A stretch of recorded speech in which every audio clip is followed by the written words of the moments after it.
have to start my talk with a sincere apology to all the fans of Gabriel Garcia Marquez and the book Love in the Time of Cholera for stealing the title of this masterpiece.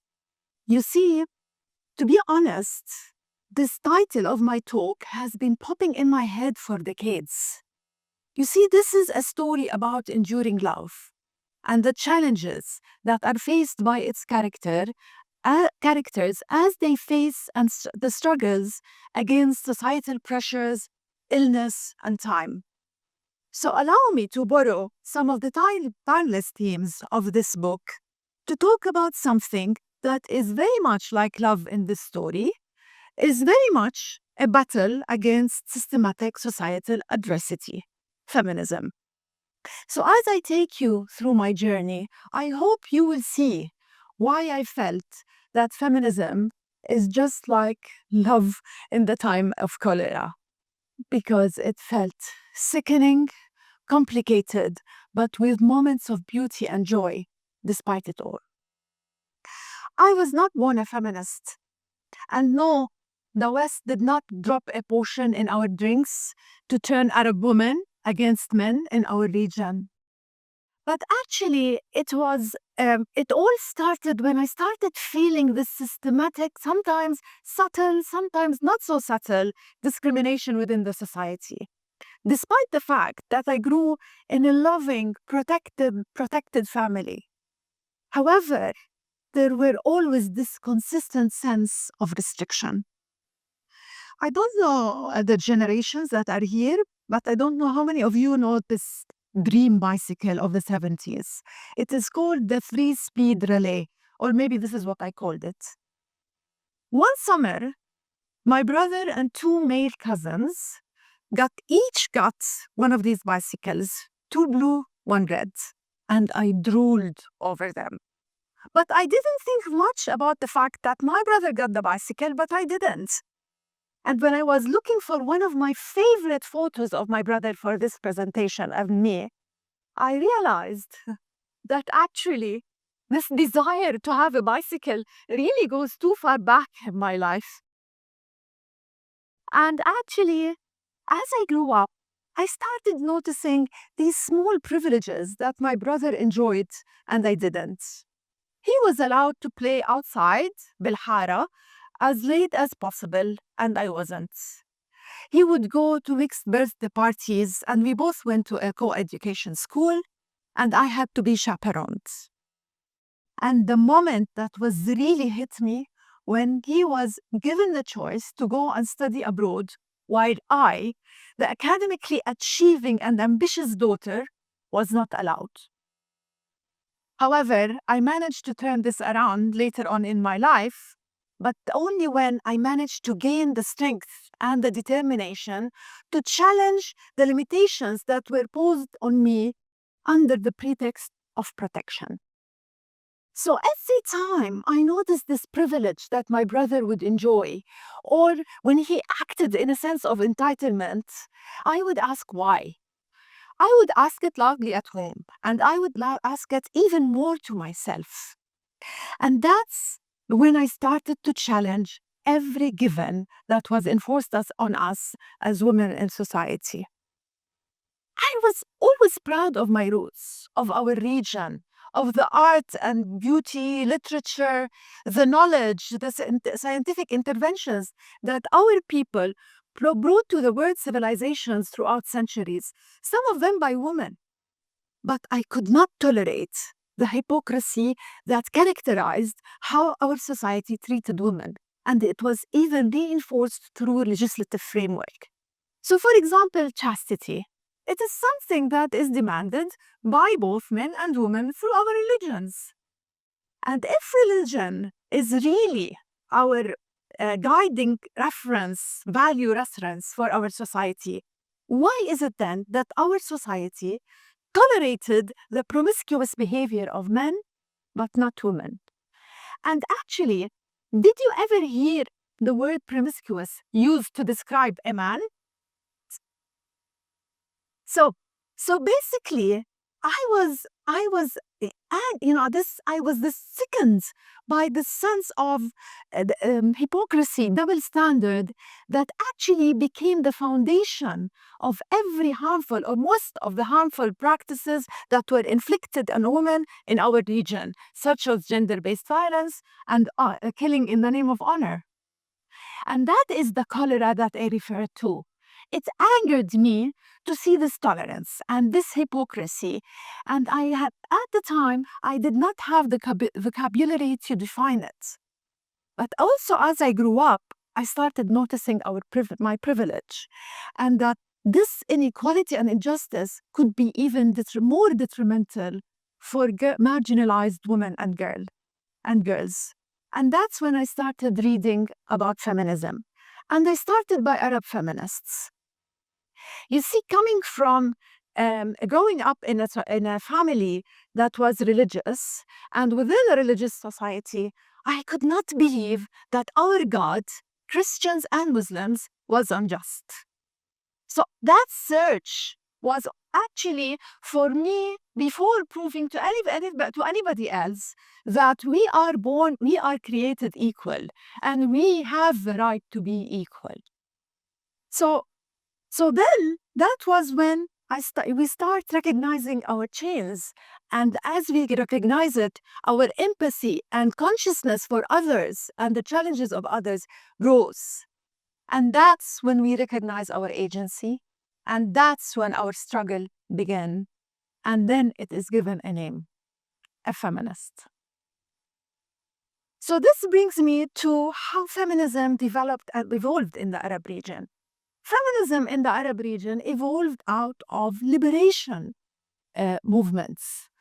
And actually, they believed that women cannot be liberated within imperial and patriarchal structures. And in the 70s, Arab women joined forces with women from the global south to challenge colonialism, racism, and imperialism and capitalism. Comes the 90s and the fall of the USSR, and then the feminist agenda, the global feminist agenda, was co-opted by the Western neoliberal frameworks. Gender equality became operationalized within the neoliberal economy. And that's when the shift began, and we noticed what I called the rise of transactional feminism.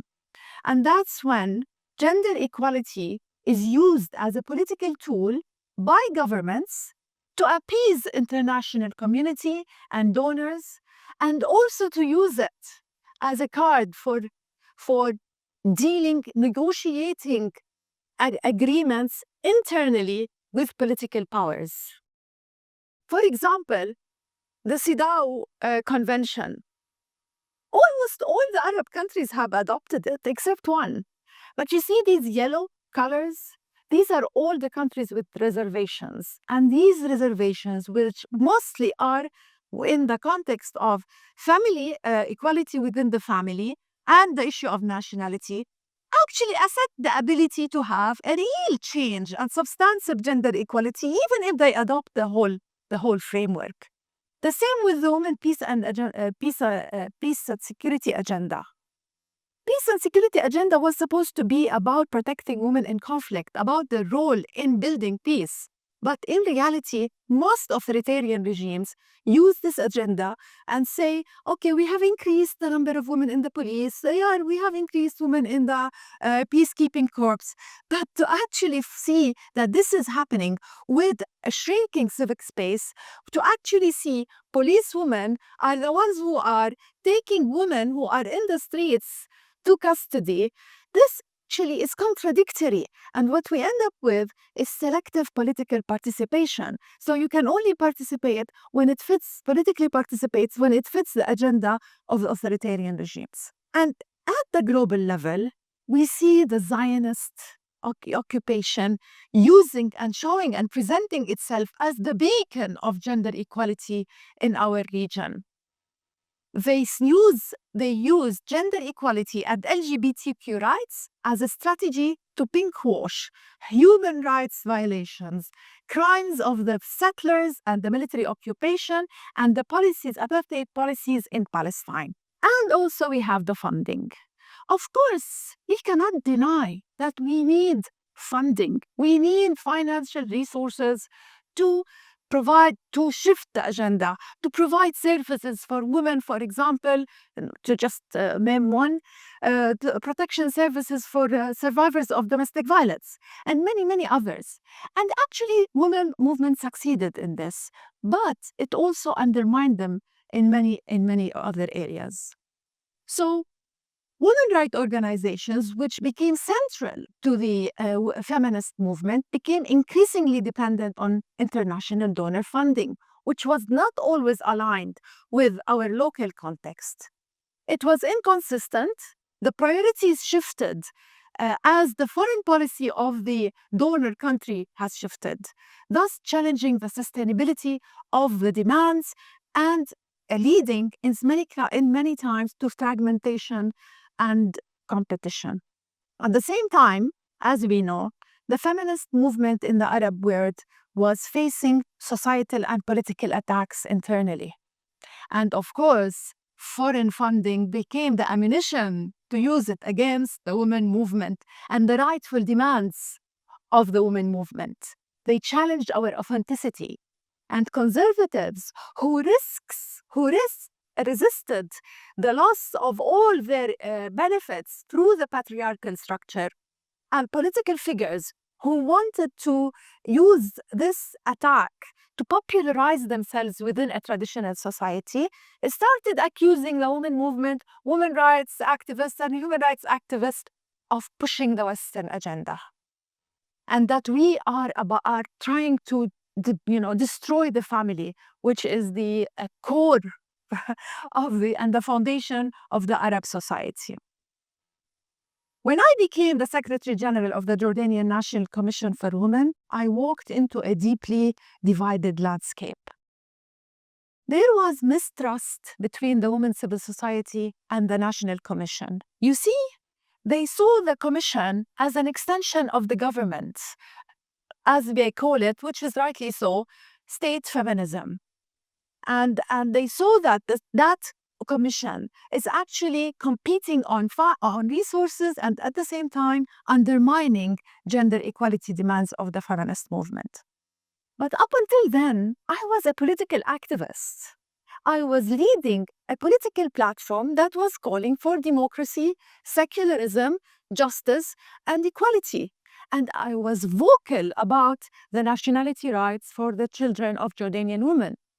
And I was keen to be truthful to my principles and not change because I took that position. I saw that position as a vehicle, not as a position that I just take.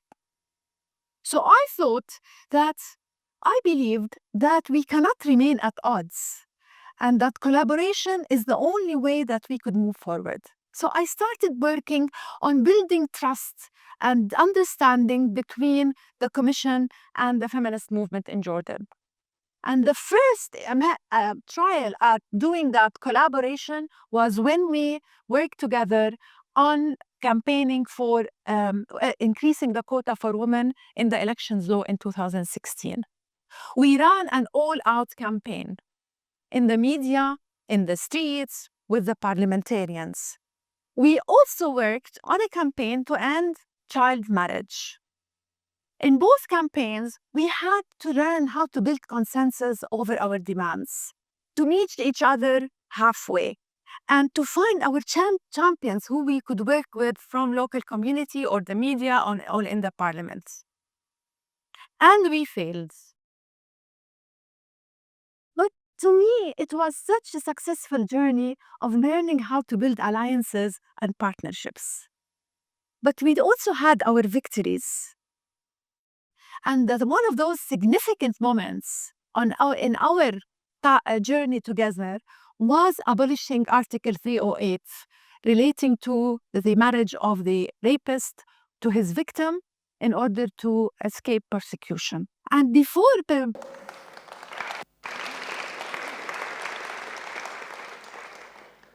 And before the euphoria was over, I sent a message to our group, which we strategized through on WhatsApp, and I told them, we need to build on this. Let's change the name of the group to مستمرات ومستمرون. We will continue. And from that group branched out another coalition called حق, which united feminists, unionists, labor rights activists to amend the labor law, which brought more rights within the labor law, not only to women, but to men, and relating to childcare and pay equity. So what did I learn? I learned that we do not need massive funding to win battles for justice. All you need is people, ideas, and a shared sense of purpose. Today, we face a new form of cholera as we observe on a daily basis the erosion of human rights frameworks. The selective application of international law and the global rise of far-right ideologies is actually emboldening the backlash against the feminist movement and women rights activists in our region. At the same time, funding for gender equality is decreasing while military budgets are swelling. Indeed, this is a challenge, but it is also an opportunity to decolonize the feminist agenda. In the past, building alliances was a strategy. Today, it is essential for our survivors. We have to unite across borders, causes, sectors, in order to amplify our collective power and reclaim the agenda. Without solidarity, we will risk to lose the very movement that actually fought so hard for us to be sitting here today and enjoying these rights. Feminism in the time of cholera is not about injustice. It's about the fight for justice for everyone, everywhere. Our path is full of obstacles, but feminism endures. It adapts and it will prevail. Our strength lies in our persistence, resilience, and the courage to keep going on. Thank you.